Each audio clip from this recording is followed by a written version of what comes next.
नमस्कार मित्र आणि मैत्रिणींनो, आजच्या दिवसासाठी तुमच्यासाठी खूप खूप शुभेच्छा। आजचा दिवस शुभ आणि मंगलमय जाओ याच शुभेच्छा।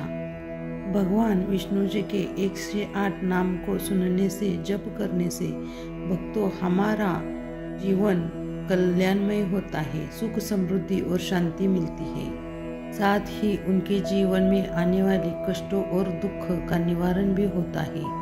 इन नामों का हमने दिन में एक बार भी सुन लिया तो सभी नकारात्मक शक्ति दूर हो जाती है और सकारात्मक शक्ति का संचार होता है। इन नाम सुनने से हमारे जीवन में आने वाले सभी कष्ट, दुख, तकलीफें दूर हो जाती है। इसीलिए नियमित रूप से विष्णु जी के 108 नामावली हमें हर दिन प्रतिदिन सुनना चाहिए। हम अपने घर पर भी चला सकते हैं, दुकान पर भी चला सकते हैं। अपना काम करते हुए सुनेगा तो भी चलेगा। आपको लगातार इस विष्णु जी के 108 नामों का प्रतिदिन जरूर सुनना चाहिए। इससे भगवान विष्णु का आशीर्वाद प्राप्त होता है। चलो तो सुनते हैं। ओम श्री विष्णवे नमः। ओम श्री परमात्मे नमः। ओम श्री विराट पुरुषाय नमः। ओम श्री क्षेत्राज्ञेय नमः। ओम श्री केशवाय नमः। ओम श्री पुरुषोत्तमाय नमः। ओम श्री ईश्वराय नमः। ओम श्री ऋषिकेशाय नमः।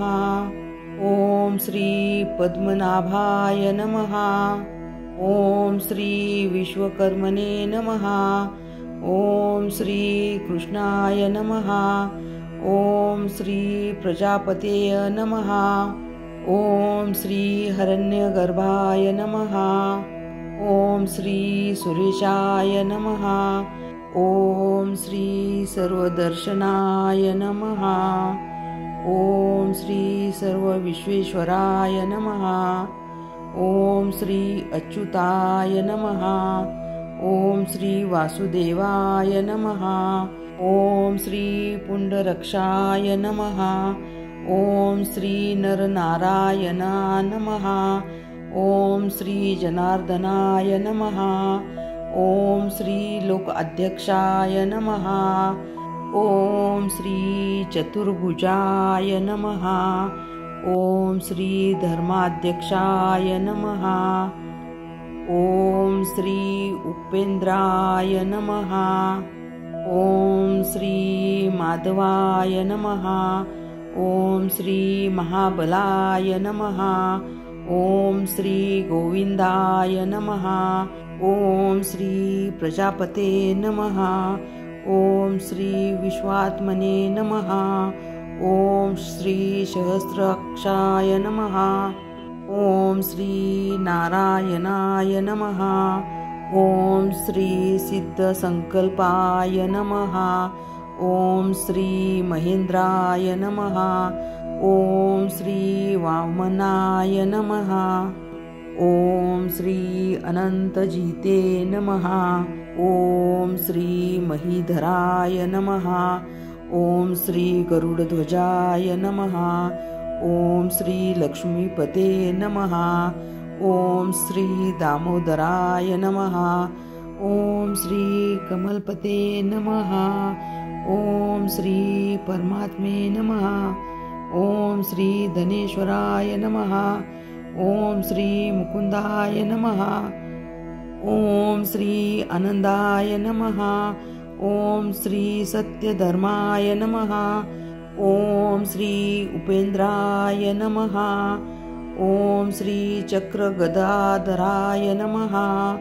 ओम श्री भगवते नमः। ओम श्री शांतिदाय नमः। ओम श्री गोपते नमः। ओम श्री श्रीपते नमः। ओम श्री श्री हरये नमः। ओम श्री श्री रघुनाथाय नमः। ओम श्री कल्पेश्वराय नमः। ओम श्री वराय नमः।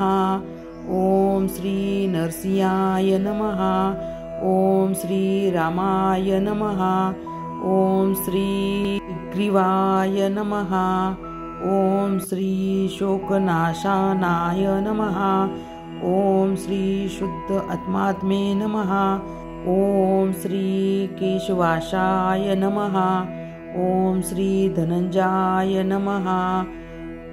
ओम श्री ब्राह्मण प्रियाय नमः। ओम श्री श्री यदुश्रेष्ठाय नमः। ओम श्री लोकनाथाय नमः। ओम श्री भक्तवात्सल्याय नमः। ओम श्री चतुर्मूर्ते नमः। ओम श्री एकपदे नमः। ओम श्री सुलेचनाय नमः। ओम श्री सर्वतोमुखाय नमः।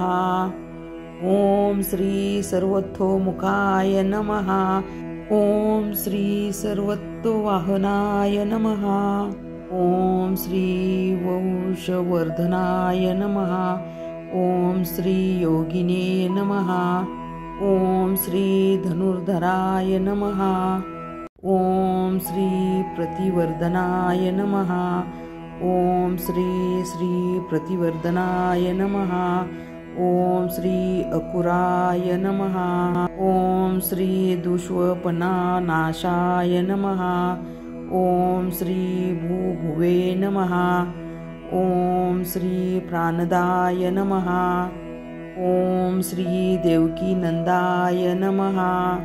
ओम श्री शंखभृते नमः। ओम श्री सुरेशाय नमः।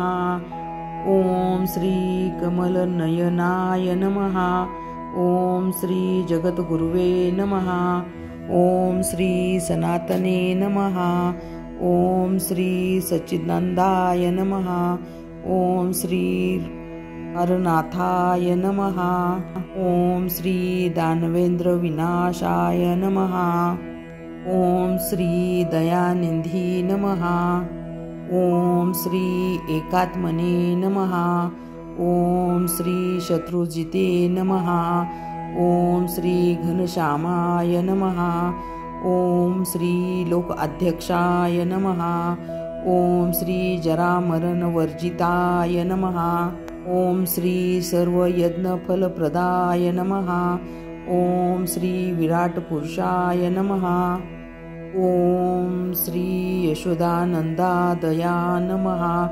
ओम श्री परमधार्मिकाय नमः। ओम श्री गरुडध्वजाय नमः। ओम श्री प्रभावे नमः। ओम श्री लक्ष्मीकांताजयाय नमः। ओम श्री गगनसदृशमाय नमः। ओम श्री वामनाय नमः। ओम श्री हंसाय नमः। ओम श्री व्यासाय नमः। ओम श्री प्रकटाय नमः।